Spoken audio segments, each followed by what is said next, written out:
Jadi hari ini kita bakal ngobrolin soal pengalaman luar biasa dari KKN Emas 50 Unmul 2024 di Desa Terajuk ya.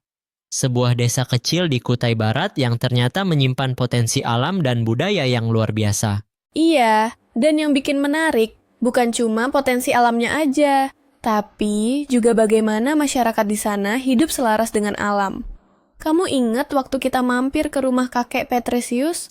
Wah, jelas. Itu momen yang berkesan banget. Halamannya penuh tanaman. Ada coklat, nanas, jeruk, bahkan buah lokal kayak kapul dan durian. Kayak kebun mini yang kaya gizi dan punya nilai ekonomi juga. Nah, itu menarik banget sih. Kakek Petresius bilang, dia mau jadi contoh buat keluarga besar dan warga lain di Terajuk. Jadi, lahan itu jangan cuma dibiarkan kosong, tapi diisi dengan tanaman produktif. Ada aspek kemandirian pangan dan juga keberlanjutan, ya kan? Betul banget. Bahkan bisa dibilang itu kayak konsep agroforestry versi lokal. Dan yang keren, anak-anak bisa langsung makan buah segar dari pekarangan mereka sendiri. Nggak cuma sehat, tapi juga hemat. Tapi bukan cuma tanaman ya. Waktu kita ngobrol sama warga juga muncul soal pengobatan tradisional. Misalnya yang disebut belian, proses penyembuhan untuk orang yang sakit parah. Itu termasuk ritual dan kepercayaan lokal yang kuat banget. Iya, dan ternyata jenis belian itu beragam. Ada yang khusus untuk wanita, ada yang untuk pria, dan tiap jenis punya ritual berbeda. Bahkan hewan kurban juga disesuaikan. Aku ingat waktu kita tanya soal hewan yang digunakan, mereka jawab bisa ayam atau babi, tergantung jenis ritualnya. Itu nunjukin betapa kentalnya budaya dan tradisi di sana.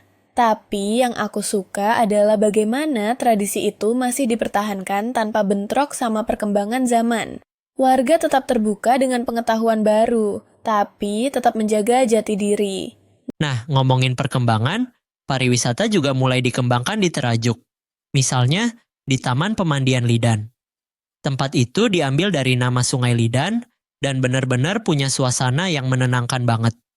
Serasa lagi di surga kecil yang tersembunyi. Setuju, alamnya masih asli banget, belum banyak sentuhan buatan manusia. Buat wisatawan yang nyari ketenangan dan keindahan alami, ini tempat yang cocok. Tapi tentu, tantangannya adalah bagaimana menjaga kelestarian sambil membangun pariwisata yang berkelanjutan. Nah itu dia. Potensi udah ada. Tanaman, tradisi, wisata alam, tinggal bagaimana kita bantu warga lokal mengelolanya secara bijak. KKN kayak gini jadi wadah bagus buat transfer ilmu dan juga belajar langsung dari masyarakat. Setuju banget. Kadang kita mikir, kita yang datang buat ngajari, tapi justru banyak pelajaran yang kita dapat dari mereka. Tentang hidup selaras dengan alam, makna gotong royong, dan pentingnya menjaga akar budaya. Jadi kalau kamu harus rangkum pengalaman KKN di Terajuk dalam satu kata, apa tuh? Wah, susah ya, tapi mungkin otentik. Karena semua yang kita temui di sana terasa alami, jujur, dan apa adanya.